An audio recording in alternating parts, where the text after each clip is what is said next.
Look, Big Blue Nation, it's a pleasure to be here. I gotta start this off with a Go Big Blue. I'd love it if y'all will follow with me. Go Big Blue! Go Big Blue! Go Big Blue! Go Big Blue! What an honor, what a privilege it is to be here.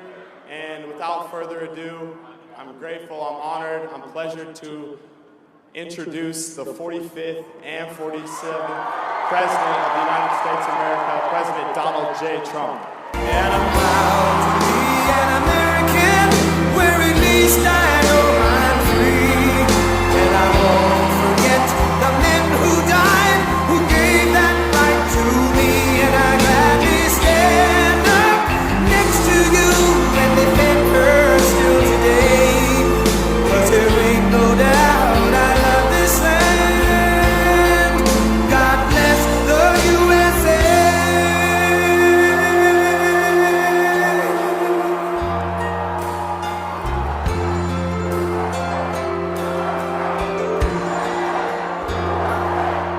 From the lakes of Minnesota to the hills of Tennessee, across the plains of Texas, from sea to shining sea, from Detroit down to Houston, and New York to LA, where there's pride in every American heart, and it's time we stand and say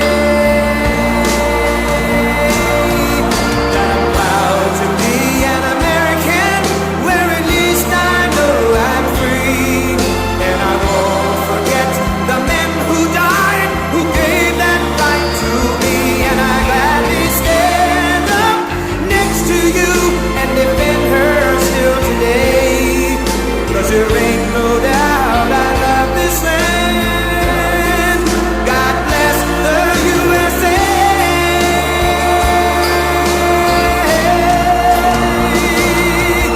And I'm proud to be an American, where at least I know I'm free. And I won't forget the men who died, who gave that right to me. And I gladly stand up next to you and defend her still today. 'Cause there ain't no doubt I love this land. God bless the USA.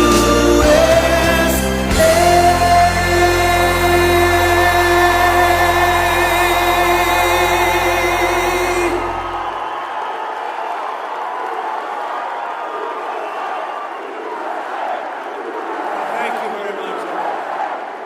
Thank you very much. They said the weather was going to hold us back. No weather's holding us back. This is great.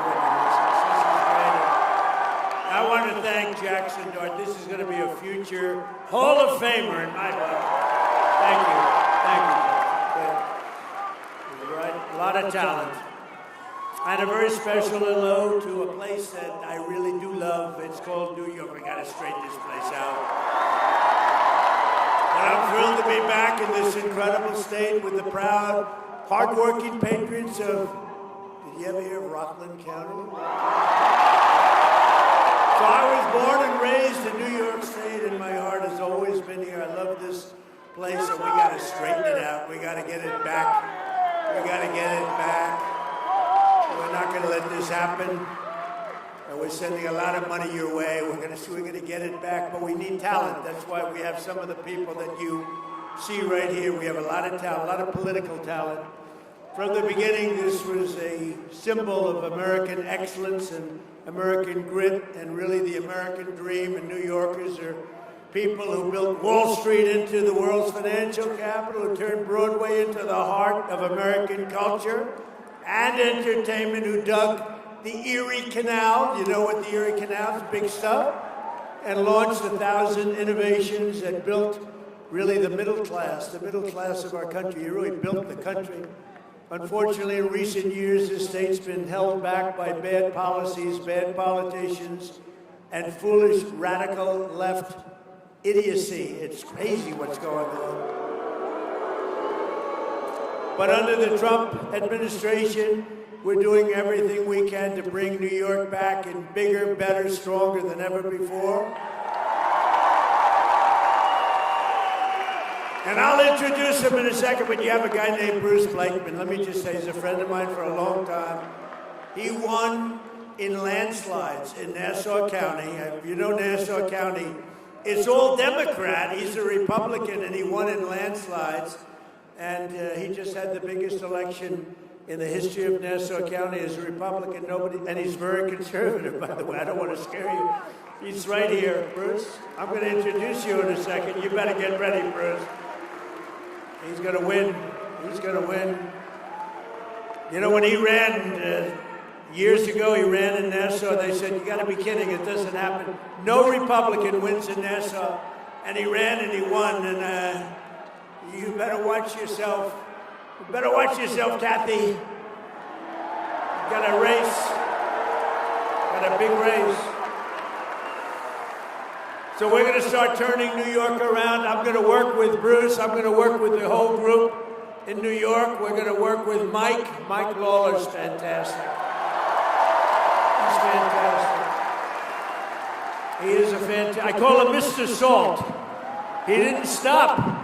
He wouldn't stop. He was driving us crazy. We have to get salt. We have to get salt back. And he got it back. And he's a terrific guy. And you're lucky to have him. I'll tell you. He loves you. He loves this place. Mike. Great. Great, Mike. It's terrible things are happening. However, we have to take the good with the bad. Companies are leaving. Rich people are leaving. People that pay a lot of money. All these rich companies, big, fat, beautiful companies, they have jobs and they have money and they're leaving, and nobody's stopping them from leaving. New York can never, if we don't stop this, and I'm for you, and I'm helping you in Washington much more than I'm supposed to be helping you, believe me. New York can never be the same if it's losing its tax base, and the people that pay 85% of the taxes are leaving. And we're taking in illegal immigrants. Oh, they're wonderful people and all, but they're not paying any tax. They're taking your money. They're taking your money. The people that pay 85 to 90% of your taxes are leaving. And you know, when they go, they never come back. They never come back. Nobody calls them. Nobody does anything. Nobody talks to them. Nobody says, please don't leave. We'll give you a tax rebate. We'll do anything. Don't leave. But they're leaving. They're going to Florida. They're going to Tennessee. They're going to Texas. They're going to South Carolina, North Carolina. They're going all over the place, but they're leaving, and we can't let it happen. It's a great place. We can't. Bruce will stop it. Mike will stop it. They're all going to stop it. They'll bring them back. On top of that, the streets are dirty. The crime is out of control. We have a family here that's so incredible. Really, two families. We have somebody else. We're giving them the Presidential Medal of Freedom, something we've never done for this reason, but the mother is here of a great young man, and we're going to give him a very special honor.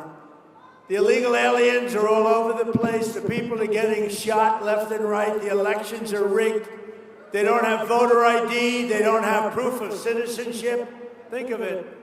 We want to get the Save America Act passed now.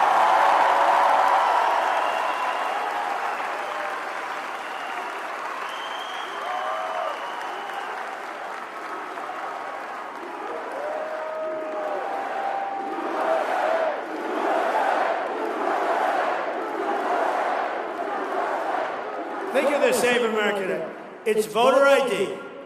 Who's against voter ID? You ever see the Democrat National Convention? I call it the Democrat. They're Democrat. But you ever see it? They have cards on them for the Democrat National Convention. Cards like bigger than your chest. Name, address, and everything you want to know about a person. They might even have a social security number on it. They have. That's to get into their convention. But for voting, you're allowed to go in, right? It's horrible. So it's voter ID, it's proof, a little thing called proof of citizenship, and it's mail-in voting is a disaster. If you have military, if you're going to be away, if you're not feeling well, if you're in any way disabled, absolutely we have it. We'll be very generous, but generally you got to go and vote. Otherwise, it's a rigged system.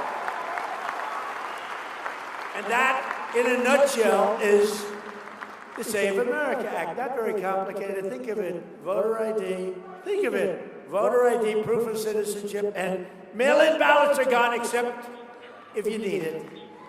Now, I added 2 best ofs. No men playing in women's sports. That's nothing to do with it. No men. Like, I'm looking at Jackson. I'd like to know, is there any woman in the audience that thinks they can tackle that guy? Because I'd like to meet you. I'd like to shake your hand. I don't know. Jackson, you think you could play against women okay? Do you think you'd have any problem? I don't think so. But don't get involved, Jackson. Don't get involved, Jackson. Don't answer that question.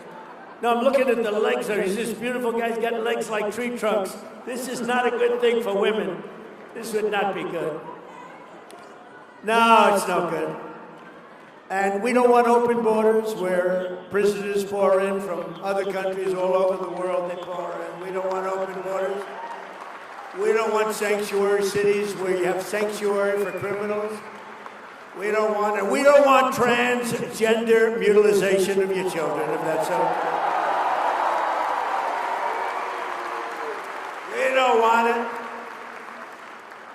But you know, I looked at a story, or read a story yesterday where the pharmacies, they're going out of business. They have glass all over the place. You want toothpaste. You have to open up, you have to get a clerk to open up the thing, and they open, and they hand them a toothpaste, and in the meantime, other people are waiting to steal it. They got the guy, they were saying a guy right here, Mr. Lutnick said, Mr. Lutnick, he's a rich guy, but he was in a store, and he noticed when he was in a drugstore, the people were with duffel bags. They're putting crap in a duffel bag and walking. And the clerk says, you're not supposed to be doing that. And the kid said, the hell with you, walks out. And if the clerk does anything at all, they arrest the clerk. How screwed up is our country? How the hell do you make your money if you got to open up glass, expensive glass, to give somebody a toothbrush? Or to give somebody some toothpaste? That does not sound like a good. That does not sound like a good business model. So you have empty stores. The whole thing, we got to change it. Now, the way you stop that, you know how you stop that? You come down hard on those people. Hard. In one day, you'd solve that problem all over the country. You just come down so hard that they never forget it, and they'll never do it again. They'll never do it again. It's horrible. What's happening is horrible. And it's all in the blue cities, you know, it's all blue. The 25 worst cities are blue. Blue means Democrat. That's a new name I came up with. You've never heard. I was thinking about this character we have in the House. His name is Hakeem Jeffries. And he's a low IQ person, very low IQ. And I watched what he was saying and what the horrible things he was saying, and I said, he's a dumb guy. I said, wait a minute, he's a Democrat. That's how I got the name. You take the E out, you don't use the B. A lot of people don't know dumb has a B in it, actually. You don't need it. You discard the B. But you take the E out, and you replace it with a U. They're dumb. They are Democrats. You know why? Because their policies are dumb. Their policies are very dumb. All of their policies. Did you see they did an autopsy on why they lost the election? And they said you lost the election because of Trump, primarily. But other than Trump, you lost the election because you had crappy candidates and you had bad policy, and they didn't know how to speak properly, and they weren't smart people, and various other reasons. They spent $10 million for the autopsy. It was called an autopsy. And they had typos. Jackson, they had typos in every other sentence. They had misspelled words. They had commas in the wrong location. They gave him $10 million for the autopsy. I could have given him the autopsy without any charge at all. I said, you had one candidate named Sleepy Joe Biden. What's a better name? Sleepy Joe Biden or Crooked Joe Biden? Ready? Who likes Sleepy Joe Biden? Who likes Crooked Joe Biden? Pretty simple. They're both pretty good. Who likes Crooked Hillary? Oh, anyway. But you know, we have another problem because we have the great law enforcement. I met a lot of your law enforcement back there. They're incredible. But law enforcement, I love them. I got 99% of law enforcement vote. Can you believe it? And we're trying to figure out who were the 1%. We want to figure out who the hell were the 1%. Who would vote for Kamala? Who would vote for Sleepy Joe? But even the police are leaving. They're going to Florida, Tennessee, Texas. They're going all over the place where they put them, really, where they give them respect. The respect, they have our respect. They have everybody in this room's respect. But it's this radical turnaround, and we better do it fast because we're not going to have a New York left, and we got to have New York left. And you really can. Guys like Mike Lawler, guys like Bruce Blakeman, you put them in, they'll turn it around. Bruce will go down to Florida, and he'll talk to all those companies that are leaving. You'll get them to come back. He's going to get them back. It's not easy. It's a lot easier to stop them from leaving, don't you think, Bruce?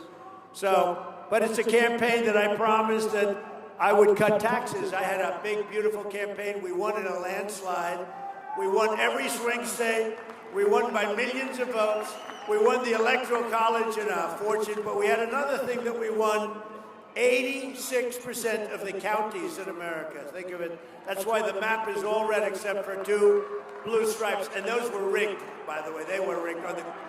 They were rigged. We had rigged elections. But I cut your taxes and cut the taxes on workers, families, small business who are the soul of this state. And I made special promises that I would save you thousands of dollars a year by restoring, and we did that, your state and local tax deductions, and what did we save?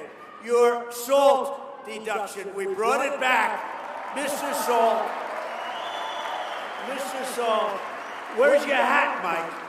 He's got a hat calling himself Mr. Salt. There it is. Beautiful. I think I'll take one of them. But he didn't stop. This guy was a pain in the ass. It was terrible. He didn't stop. But he did. You're lucky to have him in this community, that I can tell you. And you had some good help from Republicans, right? Good help from Republicans. But with the help of your great congressman, it's what happened. We got your taxes cut, not only from the standpoint of SALT, but your taxes were cut, your take-home pay is soared, and all of the other things that we did. When you look at what we've done, and my motto is promises made, promises kept. And here in Rockland County, the typical owner, you know, your typical homeowner loses over $15,000 each year alone because of your state taxes. They're going to cut your state taxes in half, and more than half. They will do things that you won't believe. And you know, the bottom line is the state itself will make more money than it made before. I did it. I cut tremendous amounts of taxes in my first term. We had the greatest, most successful economy in history. And by the way, we're blowing it away in this term. So today, we just, an amazing thing happened. They said it couldn't happen for 4 years. An amazing thing. The Dow Jones hit 50,702. And the S&P is way over 7,000. So these were 2 things that they said he won't be able to do when I first got elected. They said he won't be able to do that. There's no way he's going to be able to do that in his first term, which is my first term of numerous terms. By the way, you know we're a 3-term president. We just don't want the results. We won 3 times, but we only want the results of the first and the third.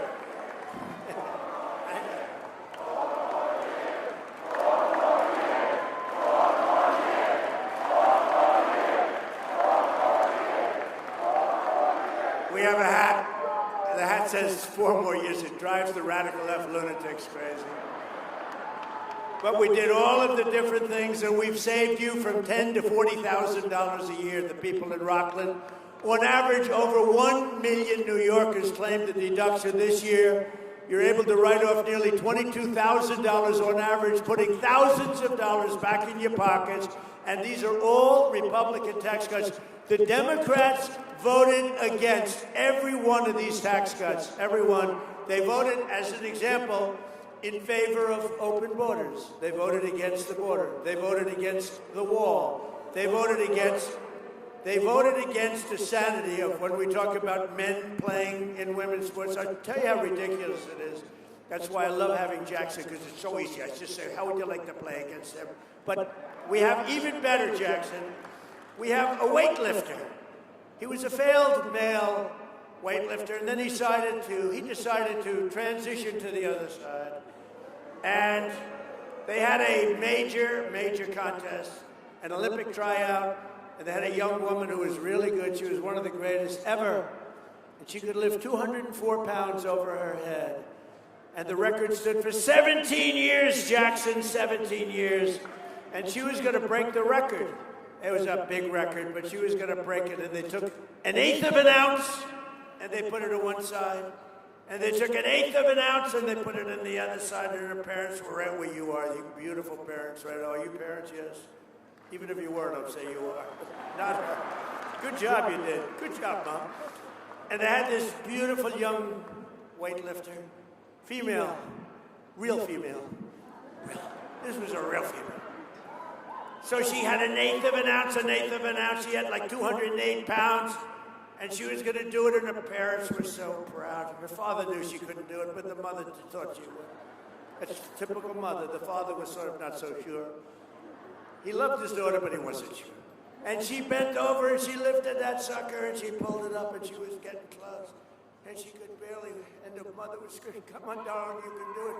17 years it stood. Come on, darling, you can do it. And she got it up to here, Jackson. She said, she was almost, come on, darling, the mother and the father was almost bored because he knows she's not going to do it. And the mother's screaming, come on, darling, I love you so much. Mom, I love you. I love you. And she couldn't do it. Boom. It dropped. And then in steps this young transitioned person. You know, I've gotten very good with the words. It took me a long time. I used to get criticized. He was a transitioned person. And he stepped up. Now, he was a failed, lowest of the low for the male weightlifters. And he stood over that way. He looked at it. He could have done it 4 or 5 times. He broke the record by over 100 pounds. Isn't this ridiculous? Do you want to hear the swimming story or not? You know, my wife, the great First Lady, number one movie. You believe it? I don't like that. I don't like success for people in the family. No, you can only have, remember, there's 1 star in a family. It doesn't work with that. No, she did a movie, number 1 movie. You saw that? Then it went streaming, the new thing streaming with number 1 streaming. But she says, darling, please, you speak so beautifully. Would you do me a favor? Don't do the swimming story.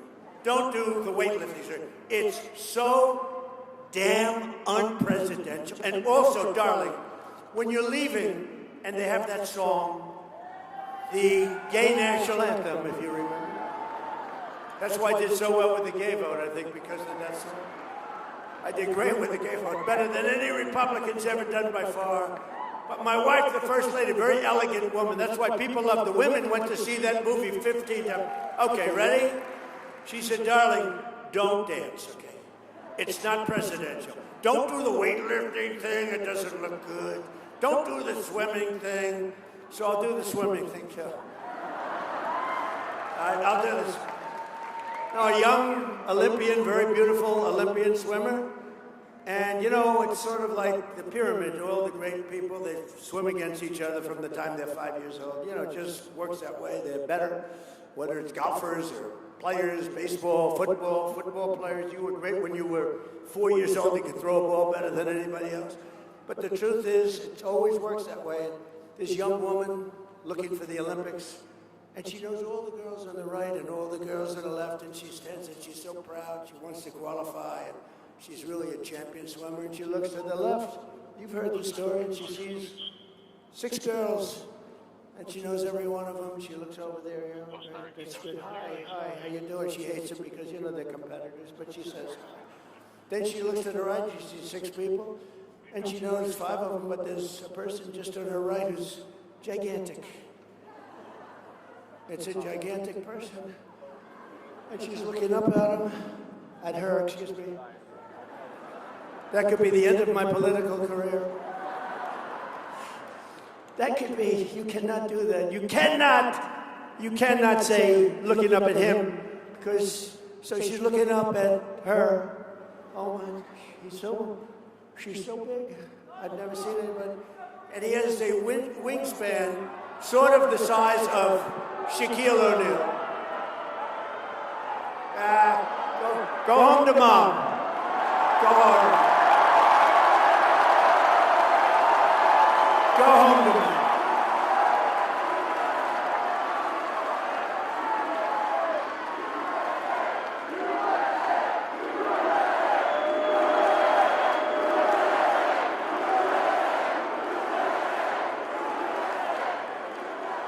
Take him home to mommy. He's going to be in trouble.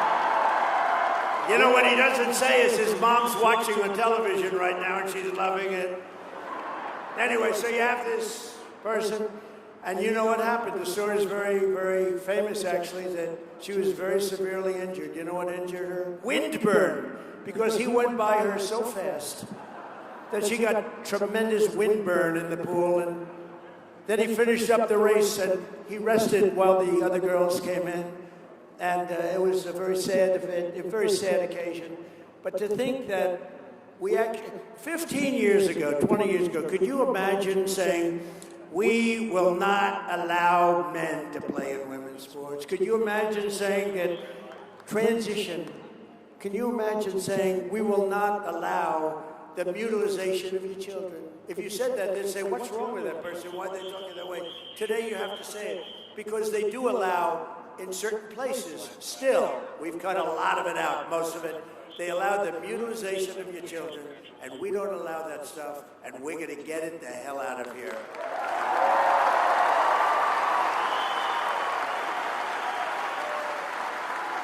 Whatever happened to that guy? It's so quick. I tell people, please don't do it, it's dangerous. To do it in this crowd is not a good thing. You don't want to do it at Trump crowds. I had very little. Do you remember originally, I used to have a lot of that. You know, the first couple of months, I'd have people screaming, and they learned it's just not a good thing to do. It's not good. It's sort of dangerous. And of course, I like things that aren't dangerous. I don't like to see people get whacked. I don't like it. So don't do it. But we used to have it all the time. My first month or two, oh boy, guys would start screaming, we hate you, son. And then all of a sudden it got less, and now it never happens. That's the first time it's happened in a long time. That's the first time it's happened in a long time. If the Democrats gain power, they'll take these deductions and tax cuts away. They'll raise your taxes, and I'll tell you what, we want to, all my life, I went through life watching politics. I love politics, always watch. I never thought I'd be a politician. Can you believe it? I'm a politician. I hate the sound of it. But remember that, although I had a good night the other night, right? We knocked out a bad senator from Louisiana. We knocked out Massey, a horrible, one of the worst Republican congressmen. We knocked out somebody in Georgia, Rathensperger. We knocked him out. We knocked out everybody. We were 38-0. Think of that, 38-0. Who's 38-0? We haven't lost one in years. You want to know the truth? We have, let me tell you, we have Make America Great Again, MAGA. We have a movement the likes of which this country has never seen. And you know,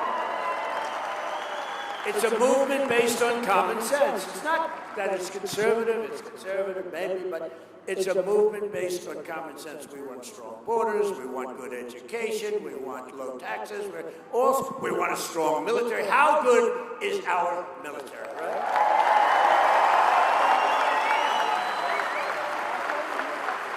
Now we're doing very well, by the way. Well, first of all, Venezuela was up, right? Now Iran, their Navy's gone, their Air Force is gone, everything's gone, their leaders are gone. And if you read the fake news, you'd think they're doing just fine. They're not doing just fine. They want to settle so badly. We have the greatest military. I just got back from China, President Xi. Good man, good man. And I'll get killed for saying that. They'll say, oh, he called President Xi a good man. Well, we had an amazing time, but even he had to say, your military is unbelievable. This is the head of China. I built the greatest military in my first 4 years, and I didn't know I was going to be using it this much, but we're using it. And there's nobody like our equipment. There's nobody like the stuff we produce, but most importantly, there's nobody like our military men and women. There's nobody. But all my life I've watched politicians, and until this last 8 or 9 years, they have Trump derangement syndrome. They're all screwed up. Their wires are all mixed up, the Democrats. And they always used to say that we will lower your everybody, Republican, Democrat, we will lower your taxes. We're going to lower your taxes. Now they don't do that. They say we will raise your taxes. The Democrats, they want to raise your taxes. Never forget, not a single Democrat in Congress voted to raise the SALT deduction. Mike Lawler and all of his friends sitting up here fought them, and they voted against it. And by voting against the great, big, beautiful bill, one of the greatest pieces of legislation, probably the biggest ever passed, because we put everything in 4 years. That was my idea. I said, let's add everything, because these people are crazy. We might not get another chance at it.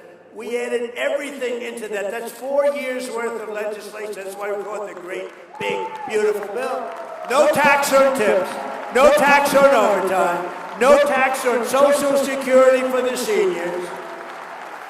The Democrats voted for open borders. They voted for open borders. And if they get in, you're going to have open borders again. You're going to have millions of people coming in. They voted for men in women's sports. They voted against the largest ever investment in school choice. Everybody wants school choice. And they voted against making interest payments on your auto loans tax deductible. That's what you have if it's paid in America. So, we have another little disturbance back there. Hello. Hello, everybody. That's okay. It's already cleared up. What are you doing back there to these people?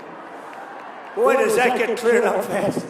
The guy raises his hand, starts screaming something, and within about 2 seconds, it's over. What happened to him? Don't hurt him. Don't hurt him. Don't hurt him. I do that for legal reasons. This way I can. That's a great thing to say. Do not hurt him under any circumstances. And now I can say I'm innocent. They voted against the Trump accounts, which provide automatic contributions of $1,000 for every newborn child. So they end up being quite wealthy. And our record tax cuts are projected to raise incomes for New Yorkers by over $8,000, Mike, on average. We're going to boost household take-home pay for you, the people in the room, over $12,000, and protect more than 405,000 New York jobs. And we got to protect the jobs. We can't let that happen. I just say it again and again and again. You can't let these companies go. It's easy to say, oh, we don't like the companies. They're the ones that supply you with the money and the jobs and everything else. You got to cherish those companies. Whether you like them or not, you got to. Last month, the IRS issued the largest average tax refunds to New Yorkers in New York history. Think of it. You got back the biggest. you get back the biggest refund that you've ever had. And that's all over the country, by the way. But I was with the King of Saudi Arabia 2 years ago, and he's investing over $2 trillion here. We have $18 trillion coming in. But he said, and you might have heard it just a short time ago, he said, Mr. President, it's amazing. 2 years ago, you were a dead country, dead. We never thought anything was going to happen that could be good for your country. You were a dead country with a leader that was a not a smart person. You were a dead country, and today you're the hottest country anywhere in the world. It's true, we're the hottest. Respected by everybody. We're respected by everybody. The stock market has just said 68 times during my short, little bit more than a year, 68 days we hit all-time record highs. And since the election, adding $9 trillion in value to your savings and retirement accounts, 401ks. Your 401ks, does anybody have a 401k? Well, your people are going to vote for me then. There's no way. Will anybody with a 401k vote against Trump? Thank you. It's always risky to ask that question. Sometimes it's yes, correct. It can be a very dangerous way. But since I took office, the typical 401k is up more than $30,000.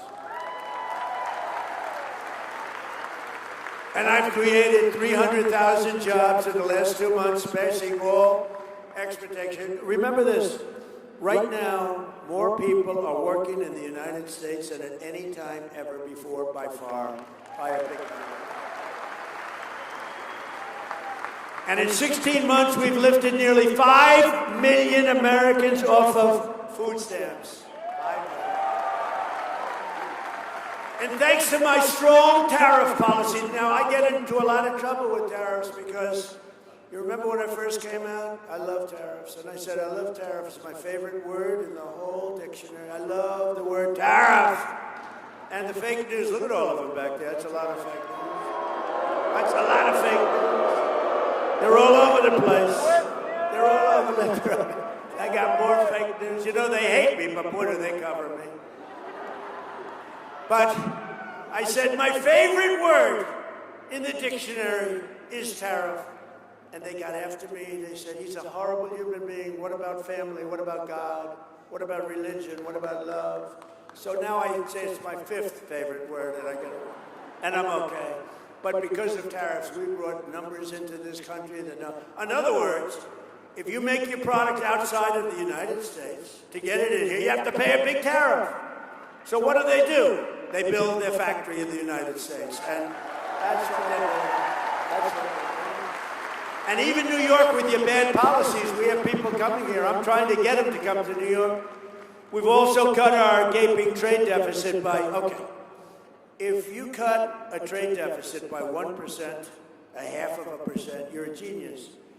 I've cut it by 59%.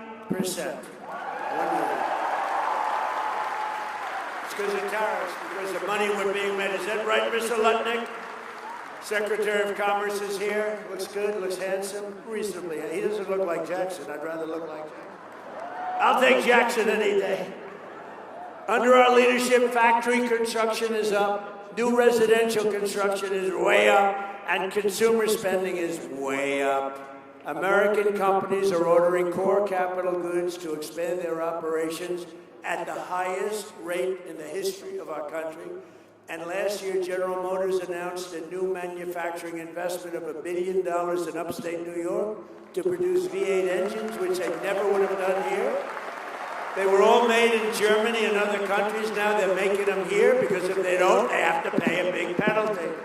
And they're stamping them at my instruction, made in the USA. Made in the USA. We're bringing it. Joe Bonney is building a $1.2 billion dairy plant in Rome, New York, the largest investment in the history of the company, big company, and Micron. Boy, Micron's great. They're investing hundreds of millions. In fact, it'll be could be very close by the time they finish out, over $100 billion in Clay, New York. Anybody come from Clay? You will be there when you go up and look for a job. My administration and our allies in Congress are also fighting every single day to lower the cost of living. So I got into office, I won the election in a landslide, and I have a news conference. Thank God. I mean, not to brag, but if I didn't win the election, we were dead. The welfare was tripling and the business was leaving, and the $18 trillion would have been 18 trillion to the negative instead of the positive. We would have been a dead country. We would have been finished. It's true. We ended Joe Biden's insane electric vehicle mandate. That's where they wanted everybody to buy an electric car. And as I told Elon, I love electric cars, but Elon, it's not for everybody. You know, if we would build the charging booths, right, it would cost the country $4 trillion. No country could afford that. $4 trillion. You ever get an electric car and you sort of get nervous because, you know, your thing is down a little bit? Friends of mine tell me the starts down a little bit, getting close, and you're looking, what about a charging station? You know, this is an hour before it runs out. Where's the charger? And then you see it. It's a sign, and it says charging station, an arrow pointing to the right, 92 miles. And you limp in if you make it at all. No, we love electric cars. I have to say that because of Elon, but I love electric cars. They're lovely, lovely vehicles. But I said, not everybody wants to have an electric car. And I ended that whole nonsense. By 2030, you're going to all have electric cars? I don't think so. How about California? They have electric cars. They don't have enough electricity to turn on your air conditioners. They have brownouts, and now everybody's going to have an electric car. That's one of the worst governors in the country, by the way, that guy. But he took himself, did you hear he announced he's taken himself out of the race? He called himself a dumb person. He got very low board scores. Everything he's done is tough, and he can't read a speech. He can't read a speech. So I don't read too many speeches either. I'd be better off if I did. But he can't read a speech, but he called himself a dumb person. And when you do that, I say it, but a friend of mine, very good at politics, say, don't worry, people forget about it. I don't know. I don't think you can forget. I thought it was the worst. He did this during an interview. I thought it was the worst interview by a professional politician in the history of our country. Because Gavin, I think, is when he says he's stupid. He said he's stupid. But remember? But he said he's smarter than the people in the room. And then he got sued for being a racist. Okay? And I guess he probably is a racist, but he said he was a stupid person. You'll never hear me call myself I'm the smartest guy you're ever going to meet. And don't you want to have a smart person as president? In fact, I took the cognitive test. I'm the only one. You know, they called me, originally they said, he's brilliant. He wants to take over the entire country. Then they said, no. He wants the world. He doesn't want the country. That's why he's in Iran. That's why he's in... Hey, by the way, how did we do in Venezuela? Not bad. That's why he's in... You know, we've taken out so much oil in Venezuela, we paid for the cost of the war about 25 times over. When did you hear that last? You know, it's a one-way street. But no, the doctor, I said, doctor, let me ask you a question. They called me genius, and that didn't work. Then they said he's totally brilliant. He's a vicious dictator who wants to take over. That didn't work. And then they called me this, and then they said, they hit me with a bad one. He's a dumb person. D-U-M, not the B. He's a dumb person. It's enough. Most people don't know it has a B. He's a dumb person. I said, doctor, I don't mind being called a brilliant, total tyrant dictator, but I don't want to be called dumb. What do I do, doctor? Is there some kind of a test I can take? He said, actually, sir, there is. It's a cognitive test. I said, how many presidents have taken it? None. You know this story. No people have taken it. I said, well, is it good or bad? Is it tough? It's a tough test. It starts off easy. It gets very, very tough. I said, well, you know what I'm going to do? I'm going to take that test, I think, doctor, because I do good on tests. I'm going to take that test. and let's see how we do. He said, here's the problem, sir. If you do badly on the test, it's going to be reported because it's Walter Reed Medical Hospital. It's a military hospital. It's sort of public. So you have 5 doctors sitting there, and they're all, if you do badly on it, sir, and you could do badly, because, you know, the questions are very easy in the beginning, then pretty easy, then pretty hard. By the time you get to the end, there are not a lot of people in the room can get them, believe me. I said, well, it will be public, won't it? It'll be embarrassment, but let's do it. This was in my first term. I took it, and I aced it. And they had tough questions. So the first question was, you have a bear, a snake, an elephant, and a horse. Name the horse. That's the horse. The second question's a little tough, and then he goes, so the New York Times does a story to show the test that I just aced, and they only used the first question. They didn't go into the other questions. They didn't go in. But toward the end, like they had a question like, pick a number, sir, any number. Okay, 203. Multiply times 9. Divide by 2. Add on 1,324. Subtract 1,292. Sir, multiply it out one more time by 19. What is the answer, sir? And I got it right. And the one doctor said, I've been doing this test for 20 years. I've never seen anybody ace it. So then what happened, that was my first term, and that quieted people down. It was good. And then what happened, I did it twice in my second term. So I've taken it and I've aced it all 3 times, I'll tell you, because it is a positive thing. Nice to be smart. But remember, I said, and I made the statement, all presidents and vice presidential candidates should be forced to take a cognitive test on intelligence. And I said it loud. Obama couldn't do well on it. Biden wouldn't even get the first question. I don't think he'd get that. Which is the bear? Which is the horse? No, would he get? You know, I have a friend, he's very good politically, but he has a test. He owns, like, stores, little stores. He's not super rich. In fact, he's not even rich. But he makes a living, as he expression goes, but I knew him a long time. I like to keep my old friends. I like to do really much better than them. I don't like friends that become very successful. I like people that are just okay. Even if they're terrible, I like that too. I hate, like when I have lunch with somebody that's really, really successful, I hate it. Because he or she is bragging about how great they are, and I hate that when they do that. Because they stop me from talking about the fact that I became president.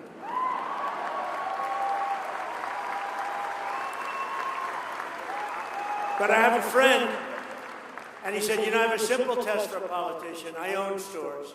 I'm really good at it. It's not a complex business. And I say, how would a president do running my store while I'm away on vacation? He said, I take one store, not 3 or 4. And I say, my busiest one Queens Boulevard, Queens. He said, I take a store, and I say, how would he be? And I said, so what's the answer? He said, you would drive it into one of the largest retail empires in the world. Biden wouldn't be able to run the store for one evening. One evening would be a disaster. He said, I give people tests. I put people in my store. I say, how do you think they do? And he said, Biden wouldn't be able to run a store. We can never let that happen again to our country. We can never let it happen again. What he's done to our country is unacceptable. And a lot of bad things. We had inflation, but we've got that down. By the way, the oil prices are going to tumble as soon as I finish up with Iran. I was in Iowa. We had it down to $1.85 a gallon in Iowa, but we had it down around the $2 point. And then I said, well, Ludnick, we're going to have to take a trip to, we got Scott Bessent, we got all of them. I said, we just hit 50,000 on the Dow, and I said, that's a record, highest ever. I said, sorry to do this to you, but we're going to have to journey down to the Middle East. They said, why? I said, because Iran is going to have a nuclear weapon if we don't stop them. And I said, we're going to have to do it, and we have stopped them. They're not going to ever have a nuclear weapon.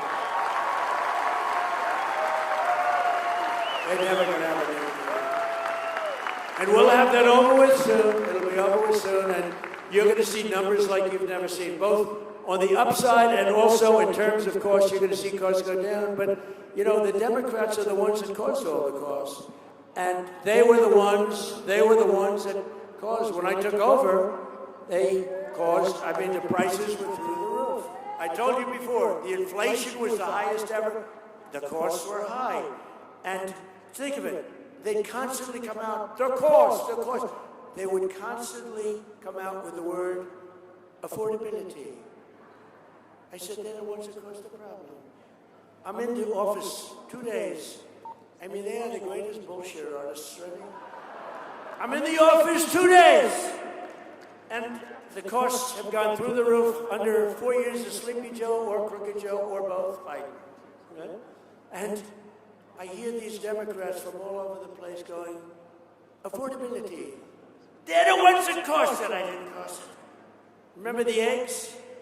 My first news conference, 2 or 3 days in, they said, what are you going to do? These people, these corrupt press, they're corrupt. They're corrupt. They know it. They're corrupt. They're totally corrupt. They were saying, what are you going to do about the cost of eggs? I said, what's the problem with eggs? They said, they've gone up 4 times. I said, I just got here. I just got here. They're the greatest bullshit artists, I'm telling you. They said, Trump has driven up the cost of eggs. I just got here, I'm sorry. And within 3 months, our great Secretary of Agriculture has driven them down to the lowest point they've been in a long time. We've got them all down. Now we'll get our energy down. The only thing that has your prices, look, energy is a big ball game. That's the big one. And we're going to get that down. It'll get down to where it was, maybe even get down lower. But we had it down to a number that was so good they hadn't seen it since my first term. But we terminated the Green New Scam, including the so-called efficiency rule on water heaters, stoves, washers, dryers, light bulbs, saving Americans on average $3,250. And yesterday we eliminated a truly awful Biden regulation on refrigerators and air conditioners that drove the costs of food even in grocery stores where they have freezers. It was called the refrigerant. And according to these lunatics, the refrigerant, which we've had for 40 years, is going to drive people into a state of frenzy. There's nothing wrong with the refrigerant other than sometimes it makes your food too cold. Its alternative costs about twice as much, and it doesn't cool your food at all. Everyone that has it practically has gone bankrupt because their food has rotted. So we ended the anti-refrigerant movement in this country. You will now be able to purchase an air conditioner that actually gives you cold air. It's nice. And as you may know, here in New York, I'm fighting relentlessly to end the scourge of congestion pricing, where Kathy Hope, you know, I have to tell you this. She calls me up a lot, and she can check my phone records. It says Buffalo, New York. She calls me up a lot. I immediately know it's her, because I do have friends in Buffalo, but they haven't called me too much lately. It says Buffalo, and said, hi, Mr. President, it's Kathy, hi. Hi, could you help me here? Could you help me there? We're having a little problem getting this, and we're trying to get that. Could you give me a little hand? I say, Kathy, you're always killing me. Why the hell would I give you a, well, I just thought I'd try. Okay, thank you very much. And the next day she goes out, we must stop Donald Trump. It's crazy. Trump derangement syndrome. You know, she's a very, I don't want to say anything negative, she's a very nice woman, but she is never going to take you to the promised land, ever. There will never be a promised land with Kathy. So we're also taking historic actions to make it easier to afford a home, and I signed an executive order banning large Wall Street investment firms from buying up all of the single-family homes all over the country.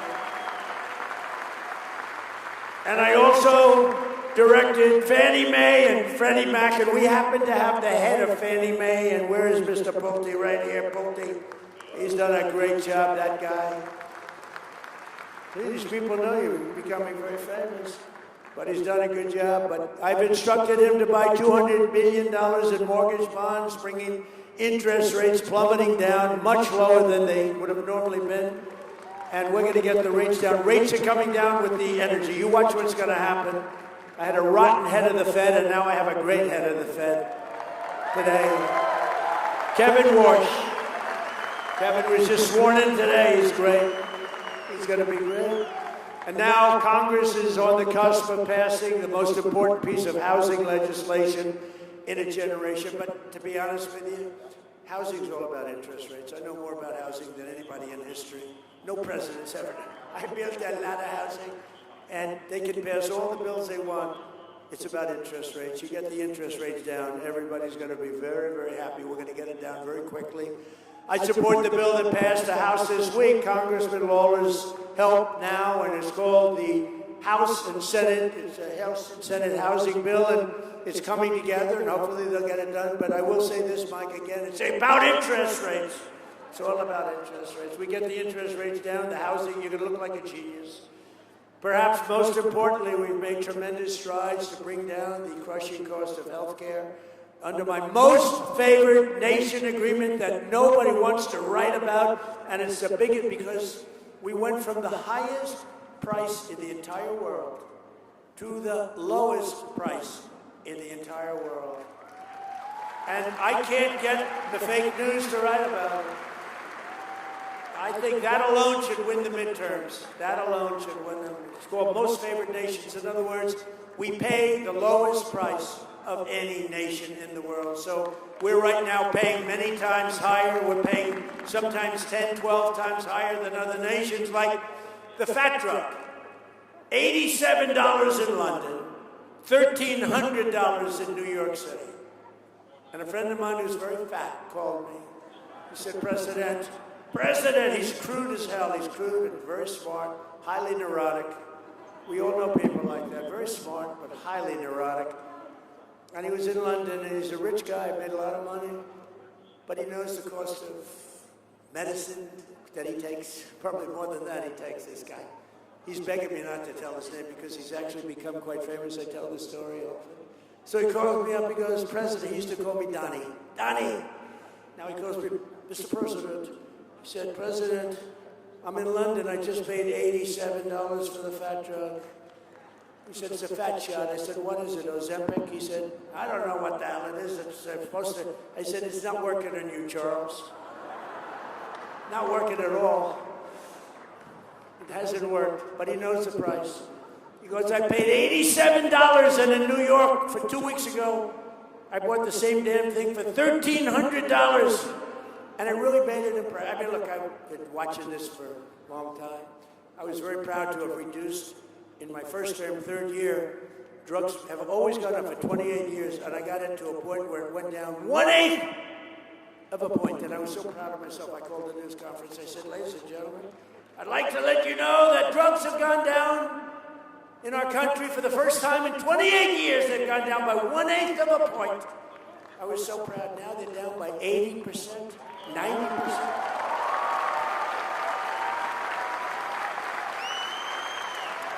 80-90%. And the fake news doesn't want to write about it. And you could even say 400, 500, 600, or 700%, depending on the way you ask the question. But here today is a local family that has benefited greatly from our policies, especially our historic tax cuts and the great, big, beautiful bill. Kathy Kennedy is a retired special education teacher from Orangetown. And this year she saved more than almost $3,000 on her taxes thanks to the SALT deduction. And congratulations to Kathy. Kathy, you want to come up here? Come on up here, Kathy.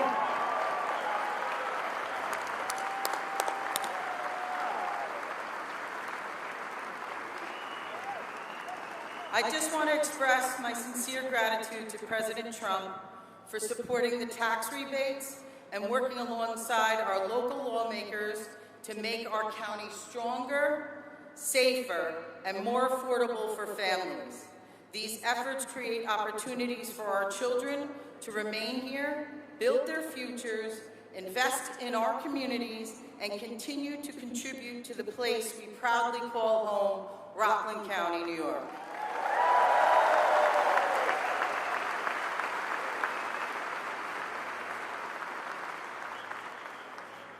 Good afternoon, everybody. I love seeing all the beautiful patriotism out there today. But, Mr. President, we wanted to take a moment to sincerely thank you for the policies that you've put in place, and they're making a major difference for families like mine.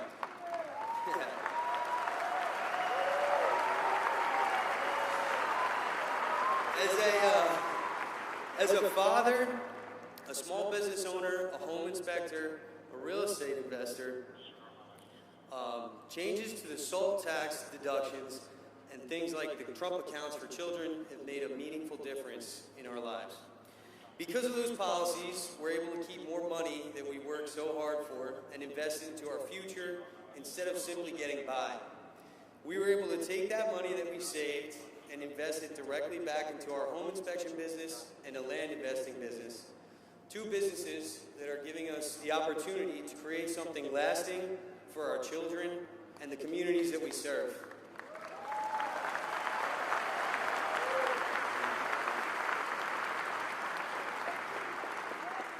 And more important than the financial side, entrepreneurship is giving us more freedom.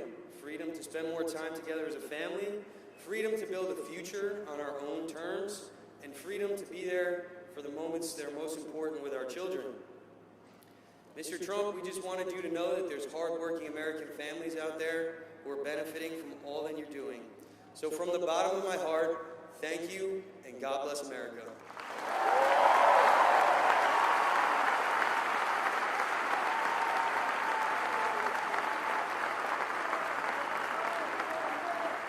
Great job. Thank you.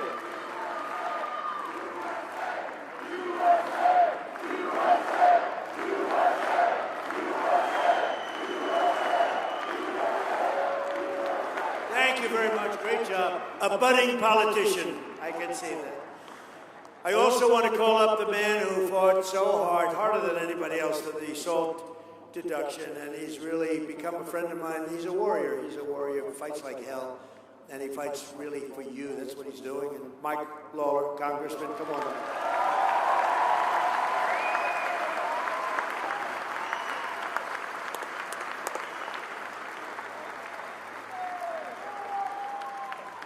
Thank you, Mr. President. It is great to have you here in Rockland County, New York.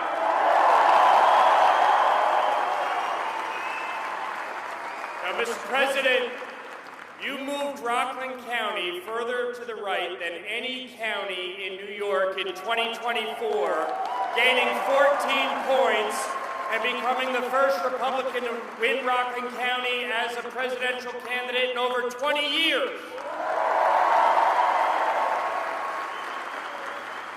And on behalf of the people of the 17th Congressional District, I want to thank you for working with me to deliver a big win by lifting the cap on SALT. Over 90% of my constituents were able to fully deduct their state and local taxes, and I thank you for fulfilling that commitment.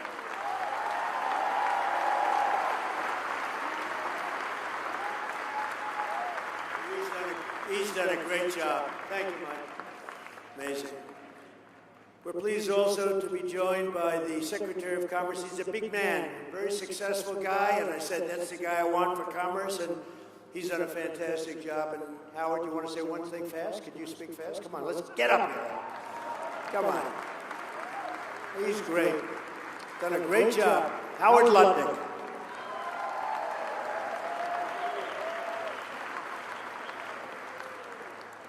My favorite number, $18 trillion. President Trump is bringing in more jobs, more investment, and more factories and more production than anybody ever dreamed, and it is an honor to run the Secretary, be the Secretary of Commerce for the greatest president of all of our lifetimes, Donald Trump.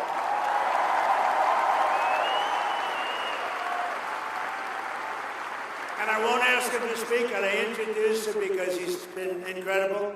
The Director of Federal Housing Finance Agency, Bill. Thank you very much, Bill Pulte.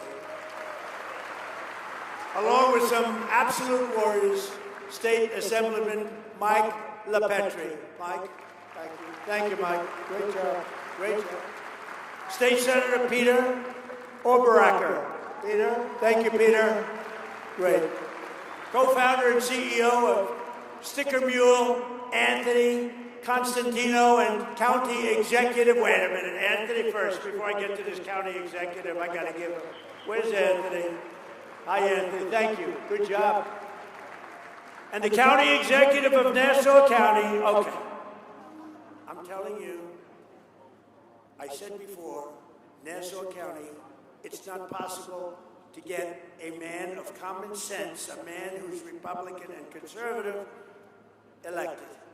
He's won it in record fashion. It was the biggest upset in New York politics probably 6-7 years ago when he first ran, 7. And I remember, I said, that's not possible. Bruce won? And then he won again. Then he won again in record. Now that he's there, it's record. And that county is doing unbelievable. He's running for governor. He's your Republican nominee. He's your conservative nominee. He's your conservative nominee. And he is an unbelievable man, and he will turn this place around so fast. And I promise one thing, when he calls, the President of the United States will answer, and we're going to help him. Come on up here, Bruce. Bruce Blakeman, everybody. Bruce Blakeman.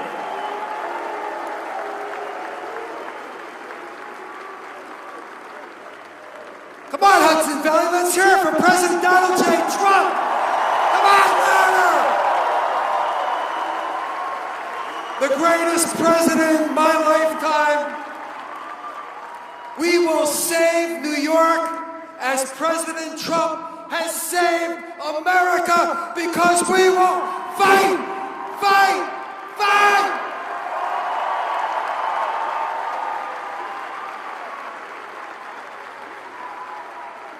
You watch what happens. So, and he really is, he's a special man, a very talented person, a great executive. That's what you need. You have people that have no idea what's happening.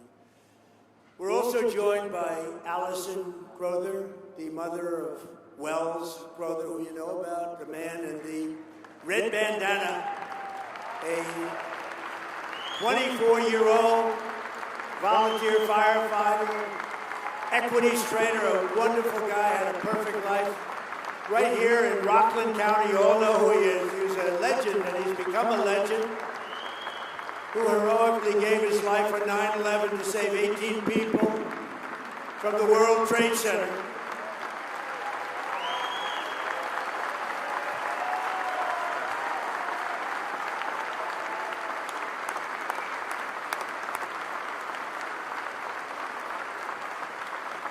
And I see his mother is here. And I'm pleased to tell his mother and everybody else, come on up here just for a second, that today, at the request of Bruce and Mike and some of the great political people we have, and we are approaching the 25th anniversary of September 11th, 2001, a dark day that will live in infamy. We are posthumously awarding Wells the Presidential Medal of Freedom, which is the highest award. It's the highest award outside of the Congressional Medal of Honor. And those are the two biggies, and Wells has one of them. And I just want to congratulate his great mother in doing a phenomenal job in raising that young man. Boy, what bravery. Saved those people and became a legend in a sense. Nobody else would have done what he did. So he's going to be getting the Presidential Medal of Freedom. Thank you.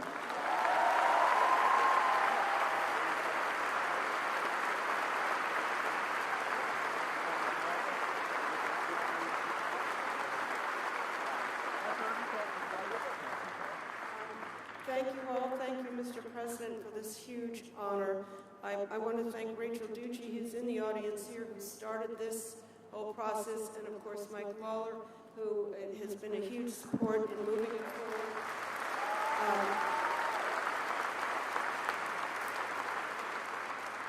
didn't come prepared for remarks, so I just want to say, to me, it's such a beautiful thing that even 25 years later, Wells's light still shines brightly. I travel. I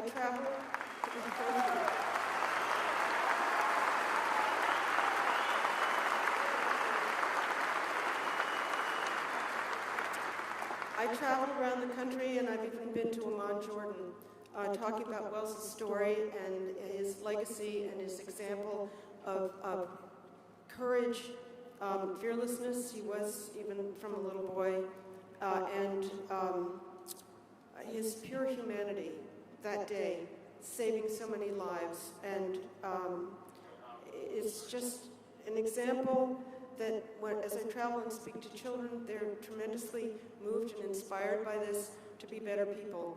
And I see this over and over. It's a beautiful thing. So, thank you. Thank you.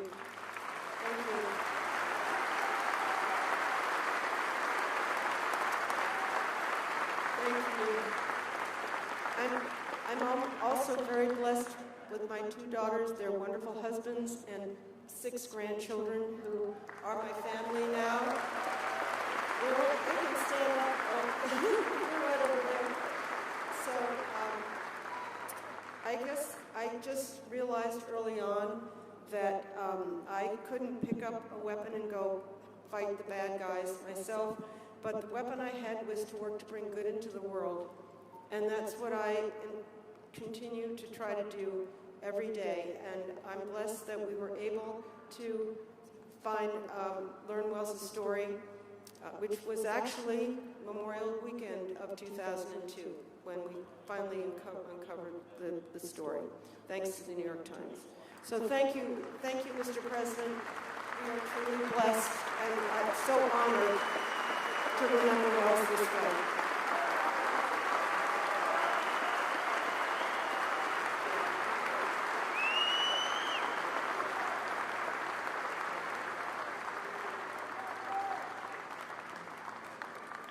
Well, thank you very much. That's a great story. Right here from Rockland.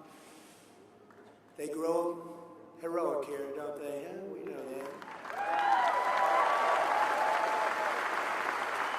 And we're also truly honored to be joined by some of the very special people, the family of Sheridan Gorman. You know Sheridan, and her father is a great friend of one of my people, Dan Scavino, who's done very well. He's become quite known in the world of politics. Dan is great, but his father's a friend of Dan, so it affects us maybe a little more than it would normally, but it was terrible 2 months ago. This beautiful, beautiful 18-year-old college student from Yorktown, New York, right across the Hudson River, was walking in a park in Chicago when she was gunned down by an illegal alien monster in cold blood. Nobody knows even why this happened.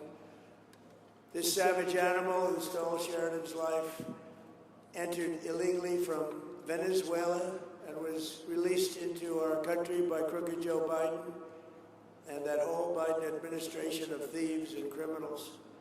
He was then arrested and released again by Democrat Governor J.B. Pritzker, a terrible governor, has no idea what's going on in the sanctuary city of Chicago.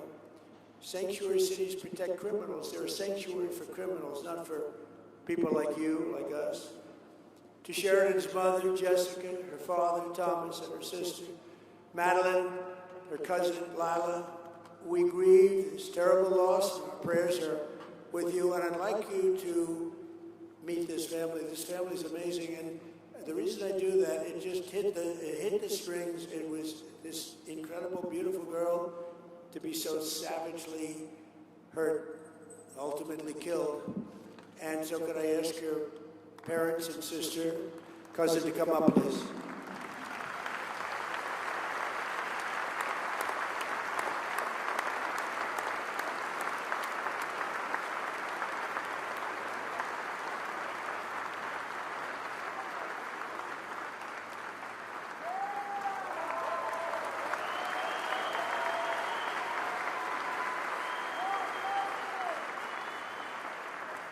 Thank Thank you, Mr. President. I have to say, you are just so funny. My family has laughed more, smiled more than we have, like in the past hour, than we have since March 19th. It's been such a gift. Thank you.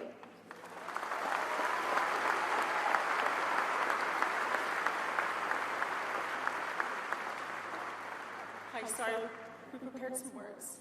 But first, I just want to thank President Trump and Michael Lawler and all of the legislators that believe and protect and are champions for our American children.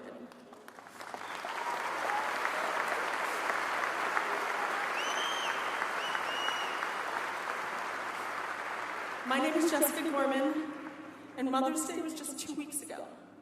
For most mothers, it meant flowers, and cards, and phone calls, or children coming home. For me, it was heartache and tears. Because on March 19th, my beautiful daughter, Sheridan Grace Gorman, was murdered in cold blood. She was walking on a pier in Chicago with her friends. Just a few blocks from her campus, they were hoping to see the northern lights over the Chicago City nightline. Sheridan never got to see those lights. Instead, her life was stolen by a man who should have never been in this country, a man who should have never been set free in that community. At every step, the system had a chance to stop him. And at every step, it failed. And my daughter paid for those failures with her life. No mother should ever have to wonder if her child called out for her in her final moments. No mother should ever have to imagine her baby lying alone and bleeding on the cold pavement. And no family should ever have to bury a child because public officials failed to put innocent American lives first.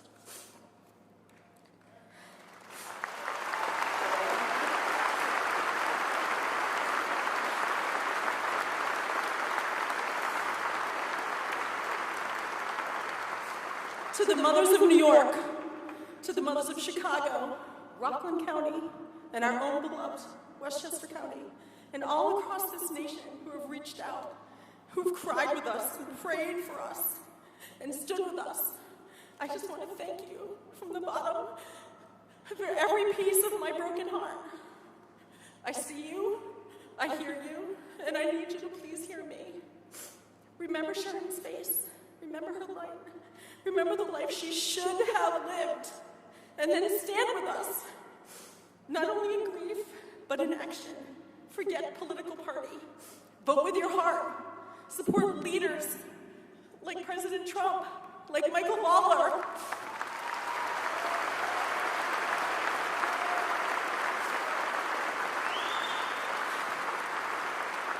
Please, please support leaders and policies that protect your child and mine. Because a city and a state or a country that does not protect its children has lost its way. And together, we must be brave enough to demand that it find its way back. Thank you.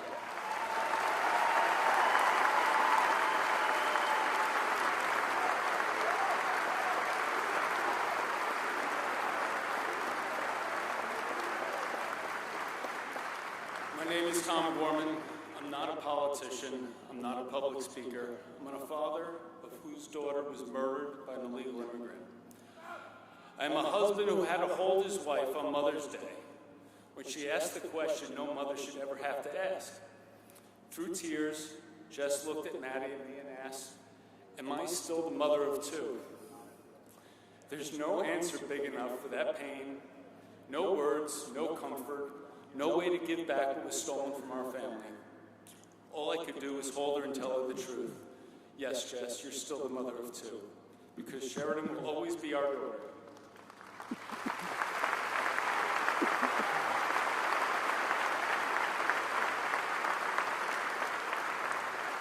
No mother should ever have to ask that question, and no father should ever have to answer it. This is what failed policies have done to our family. We did not just lose Sheridan, we lost our peace, we lost our future, we lost the life that we knew. And no family should have to become experts in immigration failures, release policies, warrants, sanctuary laws, enforcement breakdowns, because their daughter was killed by someone who should not have been here and should not be free. Let me be clear about one thing. We support legal immigration. Legal immigration has made America stronger. We all know families, neighbors, coworkers, and friends who have come and done it the right way. Followed the law, they worked hard, built businesses, raised families, and made this country better. That is America at its best. But illegal immigration is different. Criminal illegal immigration is different. Borders matter, laws matter, enforcement matters, and above all, American families matter.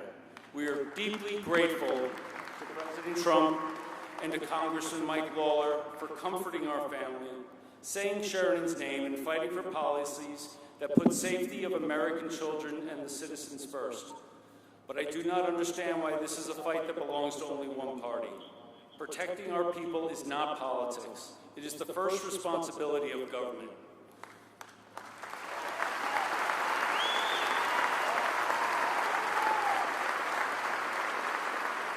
So do not just feel sorry for us. Instead, remember Sheridan's name and stand with us.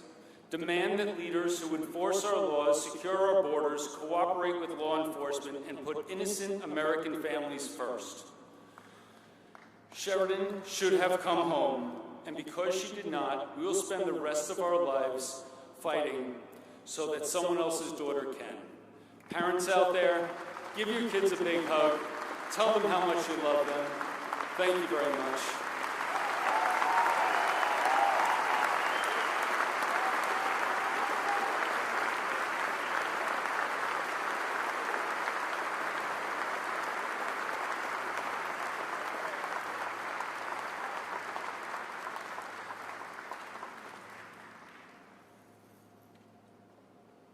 Well, it's crazy. It's crazy, right? We had a border. We didn't have open borders. It came through open borders. Nobody checked him, totally unvetted. Terrible person, an animal. Should have never happened. Just yesterday, New York State passed a budget pact with provisions to obstruct federal immigration enforcement and keep this a deadly sanctuary state. Just passed yesterday. It's hard to believe. So, Bruce, hopefully you'll get that unpassed very quickly. It's terrible. As we speak, the radical left Democrats in the House and Senate are blocking passage of legislation to ban sanctuary jurisdictions. We want to have that banned. We don't want them. They bring in criminals of the worst type, murderers, drug dealers, prisoners escaped from foreign prisons, put in our country by foreign countries because they don't want them. But with your support and Congressman Lawler and Bruce, you're going to do fantastic. You're going to be the next governor, I'm telling you. No, who's going to take this? Bruce Black. We'll stop fighting for Sheridan's. We're going to be fighting for Sheridan's memory. We're going to be fighting. You just can't forget it. I looked at it, I said, such a beautiful young kid. I saw it in the papers, front page of every paper. How do you explain that to parents? How do you explain it to anybody? And we'll abolish deadly sanctuary cities in New York and across the nation once and for all. We're getting rid of a lot of them. And we now have the strongest border in the history of our country by far. The strongest.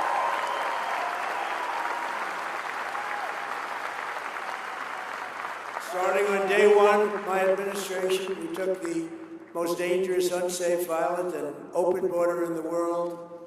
Anywhere in the world, I don't think there's any place in the world where 25 million people cross. You could go into a third world country, they don't have borders like that, and created something that was incredible because we did it without Congress, without the help of Congress. You remember Joe Biden, I can't get legislation passed. I didn't have legislation. I came in and I told Border Patrol and ICE, I said, close the border. And within 30 days, we had 0 illegal aliens admitted into the United States in the last 12 12 months. Zero.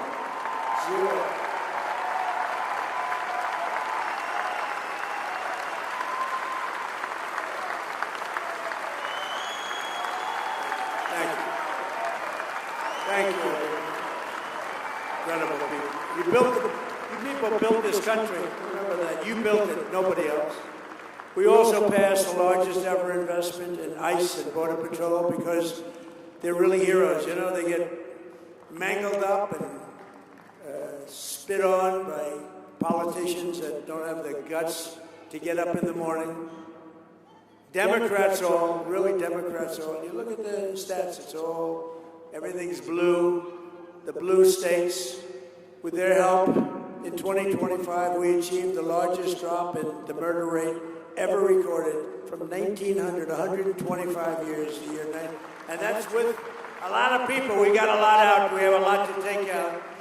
That's with a lot of people that aren't supposed to be here. We cut the flow of fentanyl across our border by 59%, which is unheard of. And we cut the flow of fentanyl and drugs into our country by the ocean and the sea. In other words, coming in by water, by ocean and sea, by 97%.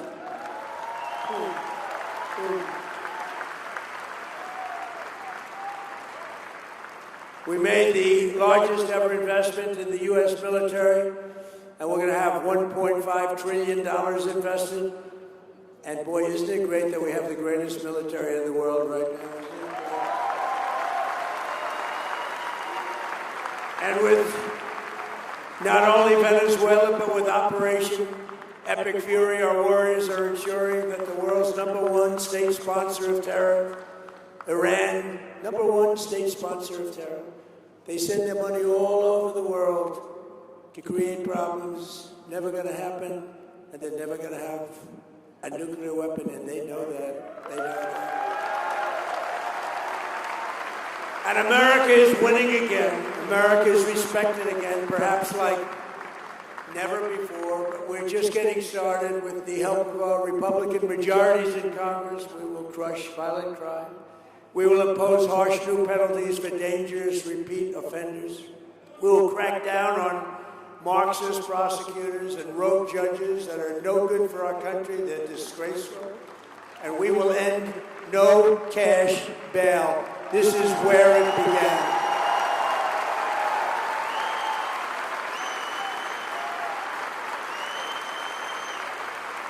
And we will pass what we call the Great Healthcare Plan, the Great Healthcare Plan, to stop all payments to big insurance companies. The government pays the big insurance companies, totally control, the Democrats totally control them, and they're totally controlled by the companies themselves. And we're going to give the money not to the big insurance companies. We're going to give the health care money directly to the people so they can buy their own health care. They can make sure that they get better. You'll get better. You'll get far better health care than you have right now because the Unaffordable Care Act, that's called Obamacare, the Unaffordable Care Act is terrible. It's always been terrible. You buy your own health care, the money will go directly to you, and you have a lot of money left over, you have much better health care. And we'll stop the radical left's rampant looting of your taxpayers' dollars, and we'll win the war on fraud. And you see that? It's led by our great Vice President, J.D. Vance. You see what's going on? It's looking good. You see what's going on out there? All those good-looking guys up there, they're out there, and what they're doing is fantastic. They've caught so much fraud. They're in Minnesota. They're in California. They're going to be everywhere. And JD and the group are doing a fantastic job. We're finding billions and billions of dollars of fraud, medical fraud. Dr. Oz is doing phenomenally well. Dr. Oz. Bobby. We love Bobby. And we will always protect our Second Amendment. We will defend religious liberty. We will support our police. We will pass the Save America Act to protect our Sacred America. And all voters must show voter ID. All voters must provide proof of citizenship. And there will be no more mail-in ballot scams, especially in places just like this where it's so rampant. Except for illness, disability, military deployment, or travel, we'll be very generous in that regard, but we have to stop it. There's no country in the world that has mail-in ballots like we do. No country in the world. You know why? Because it's inherently corrupt. And we will also enshrine in permanent law no men in women's sports and no transgender surgery for our children. And together with the help of patriots throughout New York State, New York, and right here, I love this place, and all across our land and all across our country, we will make America powerful again. We're respected again like never before. We will make America wealthy again. We're right on our way to doing that. We will make America healthy again. You know what that's all about? Maha. We will make America strong again. We will make America proud again. We will make America safe again. And we will make America great again. Thank you very much. Thank you. Get out and vote in the midterm. Thank you. Thank you, Mike and Bruce. Thank you very much. Thank you, everybody.